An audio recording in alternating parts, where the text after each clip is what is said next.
রাত তো অনেক হলো,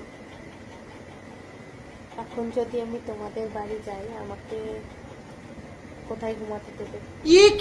তুমি যত রাত্রি আসো না কেন, আমার বাড়ি তোমারে সুতি দেওয়ার কোনো অসুবিধা নাই। এই যে দেখেছো, এই যে হচ্ছে আমার গরুর ঘর। এই গরুর ঘরেও এই যে একটা খাট তোমার মতো, তোমার জন্য এই খাটটা বানায় রাখছি। এই যে আপাতত খাটটার পর পাট রয়েছে, তা তুমি আসলি পাটটা নামাই দিয়ে এই জায়গায় তোমার সুতি দেবানি।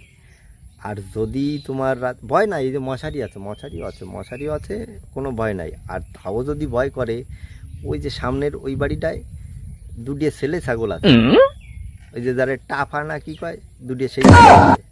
তোমার যেটা বালটায় সেই ডেরে আনে নিয়ে এনে বসে শুয়ে থাকে এনে। কারণ তোমার ওই বাড়ির যে স্বামী নামক রাম ছাগলটা আছে, ওতে তো কাজ হয় না। ওই বাড়ির ওই দুটো ছেলে ছাগল আছে, ওইতে একটা নিয়ে তুমি তোমার কাজ চালাই নে, বুঝছো? তা বন্ধুরা কও, সুতি দেওয়ার জায়গাটা কেমন হয়েছে? ভালো লাগলে তো সবারই দেখার সুযোগ করে দিও বন্ধুরা।